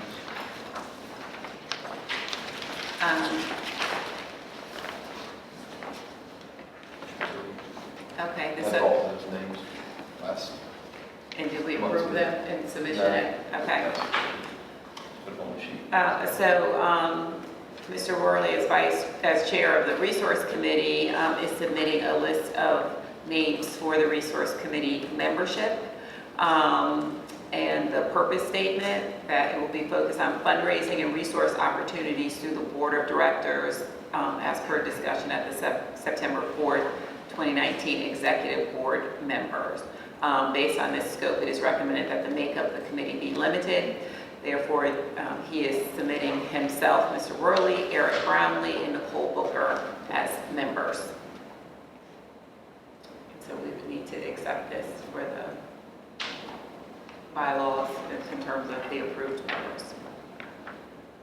So does that, just for, as the bylaw stuff you sent out, I just made a note about the description in the bylaws around the resource development. I think that just needs to be tightened up as far as the verbiage that's listed there, Paul, where it says, what was that actual verbiage about The purpose of it. Yeah, that's versus what I was what's in the thinking. bylaws. That what's in the bylaws is pretty old terminology. Well, It's- everybody was supposed to do their new purpose statement and their members that they got approved, and that purpose statement was the description for the new bylaws. If, So- if we're gonna approve the purpose statement though, is it possible to sort of delineate the specifics from the discussion at the September 4th, 2019 executive committee meeting? Because most people weren't at that. Like, I wasn't present, so I don't know what the discussion was, so I have no way of understanding exactly what the purpose is without it being delineated. Is that something that we could at least? Did you have a template for everybody feel that we had a template that we had discussed at that meeting? I'm sorry. There's a Yeah. board committee template, remember we all have that same template? Not that that helps you necessarily with the description, but just, I just think it's Okay, really, so it's you really have- important that what's in the bylaws for The description. description of each one of these represents what that committee is supposed to accomplish. And when I read those bylaws, it's, I'm not sure you're signing up to all that, Paul. Well, no. It's a lot. that's different than what's in the And bylaws. I understand what you're talking about, delineating it. You can delineate it based on the existing bylaw. You could. You can delineate it, define it narrowly. Well, but so what I'm saying is if we're gonna approve this, Yeah. there's something in here that where would someone look to see? Yeah, so, We need it more defined. yeah, so, What I'm saying, Committee like, description. so what happened is the scope of the resource development committee on behalf of the board of directors in the discussion was much more narrow as compared to what's currently in the bylaws. Right. You're right, and where that needs to translate is what's in the bylaws needs to be updated to reflect that it was supposed to be community engagement and resource development fundraising by the board for the school, not fundraising for the school. So Well, what I'm saying is that I think that whether we update, I agree with you that I think updating the bylaws is great, but if we're gonna do that, then, you know, I'm just saying that there's no way for anyone who's reading this to understand what this means. I think there needs to be, Discussion. that the updated charter for that committee needs to be brought back before the board and officially voted on to go in as part of the bylaws. Okay, so you have your membership, but can you So work on the? I have a question then. Considering that the resource or the fundraising was moved to the executive director, should there be school policy that covers the definition of what they do versus? That's probably something we need to do for them when they get on board, but the committee, our committee, we define for ourselves what we want to do. Okay. That's separate. They need to work on that probably when that person gets on board. But what we want to do, I mean, the general discussion was more, we fundraise on our own as a Right, board and give right. something to the school. We're not tangled up with all the stuff I the don't school does. remember the community that speaks of, but that's fine. Oh, he's just saying engaging the community to help. Well, Dale was just saying this, we forge strategic partnerships with you. I'm not a very engaging Oh, well, you're in charge of this, so put your smiley face on. Put your smiley face on. I'm trouble, he's people and not. I'd have a nice day. And just to be clear, I don't have any issues at all with the members. Yeah. I just think that if we're writing a purpose statement, we need to be able to read it needs to stand alone Yeah. without, referring to something else. Yeah, no, I agree with Jane, because on that meeting, we just kind of all said, you know what? Yeah. We're done. It wasn't very formal, so yeah, we probably need to. So we're still in active bylaw edit mode, so if you wouldn't mind tightening that up a little bit, and then we'll get it approved into Michelle, because she's still in edit mode. Yeah. Okay. So we need to vote to approve his membership. Do you want to do that, vote to approve the membership? Go ahead. So moved. Second. Any questions? All in favor? Aye. Opposed? Motion passed. Thank you, and thank you for those willing to serve on the resource committee. Board development. We did not meet, however, I've been working on the revisions from our last meeting where we met for the bylaws, and I've sent those email those out. And if individuals, I know Rodney has provided me with some feedback on that. I've not had a chance to look at it very closely. I did learn that I do not spell superintendent correctly.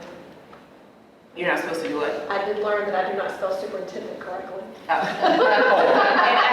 I don't know if this is board development or not, but we need to find a clean copy of the charter that's editable, that word, editable, that you can edit for Nikki for the graduation requirement, and I have not been able to find, I only have something that looks scanned. I sent You it. said it, okay. Yeah, you sent me a clean copy, and thank you for doing that. I'm not sure it's the one that was submitted to DPI, not that it really, I don't know. I'm just, because there's lots of amendments in there, so I don't know, but I'm using what you Can we, gave I me. guess it looks bad to request it from DPI. Yeah.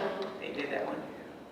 Because I would think it would say something Just, like, Brad can go back and check at least the digital archives that we have to see if there happens to be one that's smoother. And we need to figure that out, because Exactly. this might have been 2 or 3 times that we're trying to rummage around and figure out, is this the last charter we corrected? I mean, like literally, I'm pretty sure that we There should be a folder manage. somewhere with all of this in it. Should be.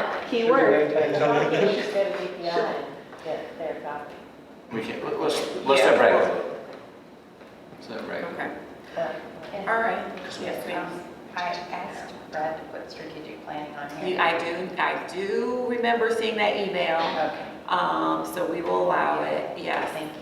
Sorry, we missed that in our agenda approval, didn't we? We did. I did, sorry. And I also missed another item, that's whole business, because I don't know if you guys bought your proposal for the extra duty. I did. I'm not done yet. I know, okay. Thank you, Michelle. Just didn't want you to move on yet. Go right ahead and complete your report. So I do need for everybody to review it, provide feedback individually. I would not reply all if you want to send it, so we don't want to be in violation of the meeting's law. So if you want to reply to me and maybe copy Dawn, so we can. And then I know for strategic planning, I need a full purpose and all that good stuff to put in. Is there a template? There it is, we can fill that. We had a template, because you filled out, I made one so that everybody was kind of hitting the same things. Does it So just track what it already says in the current?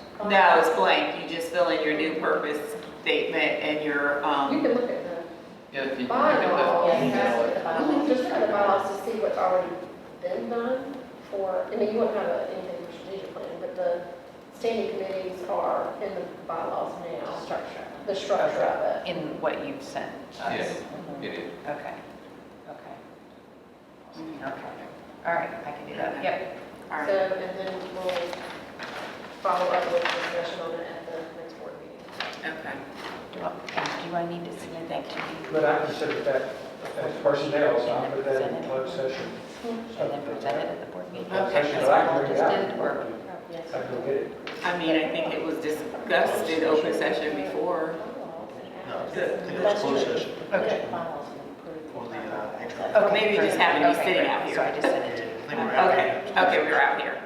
I think we're out here as open session, so, okay.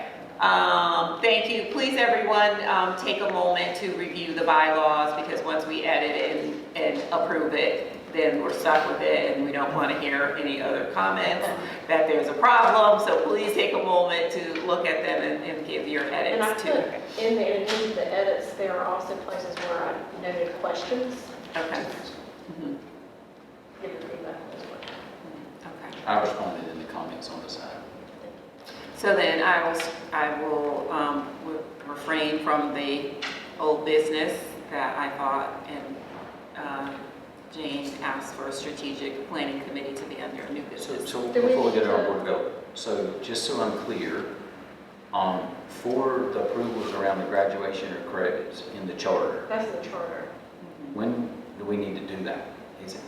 Is that? I'm on it. She's on. Yeah, she has. Oh, that's what you're. That's what she oh, wants okay. to- Okay, just want to make sure. Yes, That's why I'm looking for it. But what is that? Do you know when that is? 'Cause I don't. I'm already working, they've given us till the end of April to upload all of our documents that they want for that. And they were really great and helpful. They also gave us wording to put into the amendment so that if we decide to change something again, we don't have to submit something new again. She said, use this wording so that next time if you do this, you don't have to go through this process with us.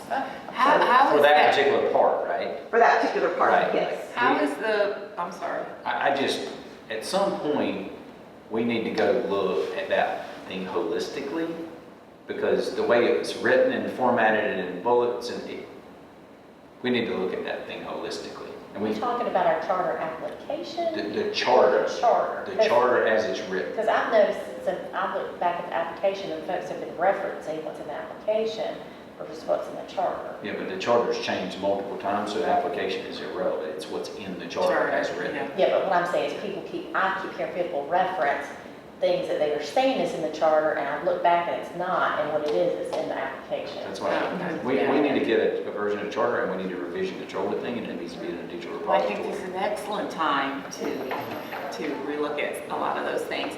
But, yeah, I completely forgot. Yeah, strategic planning. Do we need to move to amend the agenda since we've already approved the agenda? We're going to add, Okay. I move that we amend the agenda to add strategic planning. Second. Committee report. Second. Any questions? Jane did ask for it to be included on the agenda. Sorry. All in favor? Aye. Opposed? Motion passed. Need all this stuff. Still figuring out all the ins and outs. Okay, so our strategic planning committee met for the first time. We will be meeting monthly, so we're meeting the first Tuesday of every month, and I did ask for that to be put on the calendar so that if people want to attend, like all the other committee meetings, they can. I believe that we're meeting in Mr. Matisoff's room every time.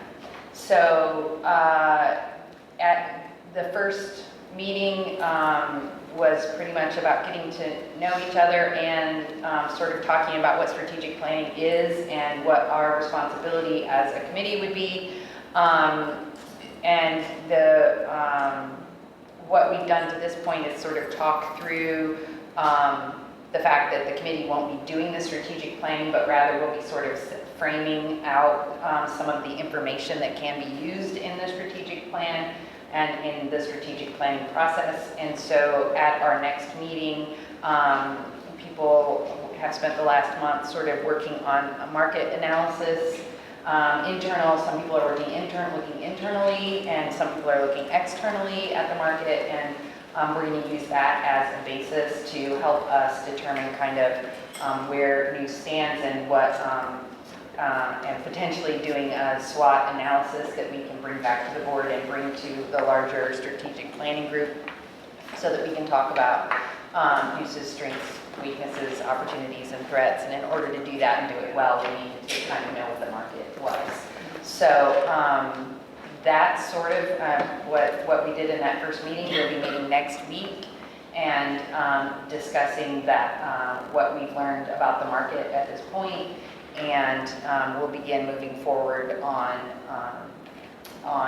working on a SWOT analysis, and also ultimately the idea is that the committee will hopefully be able to recommend an approach. We also looked at sort of several example strategic plans from a variety of educational institutions, and people took those home to sort of start thinking about what our strategic plan could look like, and so the committee can ultimately make some recommendations as to how we might approach that when we get to the actual strategic planning process. So I had one more, I didn't give you that one more that I found, or did you send me the link to? I see. That link to finally? Okay. I don't think did you send me that? I'll make sure someone, I looked at the other one too. Okay, all right, that'd be great. Yeah. I did hear some comment from a couple of the teachers that were involved, that they were super excited and they had great things to say about it. That's fair. First Tuesday, if I said second, I apologize. First Tuesday of each month, right after school. And when you say looking externally, what are they looking at? Honestly, that they were just tasked with going out into the community and gathering data about other schools, about, so we did not drill down into it. I think once they bring back what they've done, what we did was the two members of the committee who are external to the school, in other words, aren't employed by the school, are looking externally. And they were going to be talking with a variety of people and doing some research. And then the teachers who were on the committee were going to be doing some internal data gathering. So at this point, we're literally just gathering data, and then I think we'll see where the holes in the data are and where we might need to look for more things. But So could I submit stuff? yeah, that I would absolutely, want them to absolutely, consider? absolutely. Okay. Yeah. I know I was going to say, what is the, are you? Yeah. Okay, Thank you. and I'm sorry to kind of loop back, but I remember I was going to say, what is the communications plan for in terms of letting everyone know about the new graduation requirements? Did you put it out in the monthly newsletter? No. No. We are going to put it out in the monthly newsletter. Yes, we are. Yeah. And soon we will be having like our registration, our rising ninth grader family night or whatever is going to be the end of March. So we'll have those conversations at that time as well. We had it at the open house night that we had for new parents, talked about it there. So we have, It'll be in the course catalog. in the course catalog that I'm finalizing right now. And what no, I was just going to say, what's the messaging behind the change? Is that what you were going to say? Sorry, yeah. Go ahead, good. We're kind of weird. So basically kind of what this letter says, just saying that we've reduced the credits, these are the reasons why. It'll be coming with the incoming ninth graders, those are the only ones that it applies to. What more do you think we need to put in that?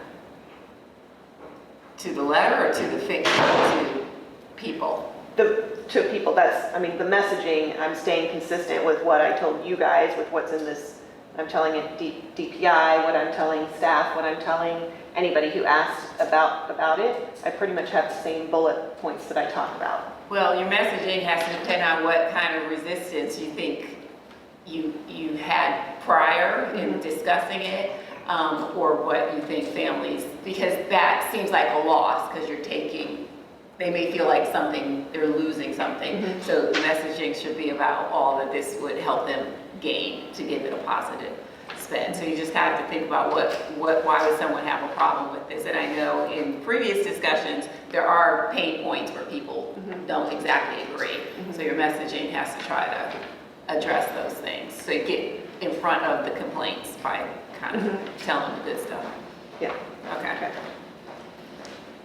All right. Just in time, Rob. Make a motion to go into closed session. Have a state playoff game.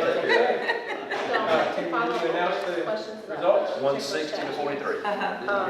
Good. It's for charter schools, 115C-218.90. It says the board of directors employs and contracts with necessary teachers or contracts with educational management. So based on that, I would think that we would have to approve Hires. hires. Okay. But I will certainly look more into that. The other thing, the statute that I referenced a while ago was not the one applicable to charter schools. The one that's applicable to charter schools is 115C-218.85. I don't think that's what I said a while ago. Yeah, different. It says 218.85. But there, it references the reading to achieve, I guess the third grade Promotion promotion standards, right. It does not provide, in the Charter School Act, does not provide any specific timeline Thank you. restrictions other than for that particular statute. And she's so quick with her research. Before we go into closed session, Robbie, is there anything you needed us to know? Okay. So I would entertain a motion to go into closed session. So, All in favor? Aye. Thank you. Personnel report.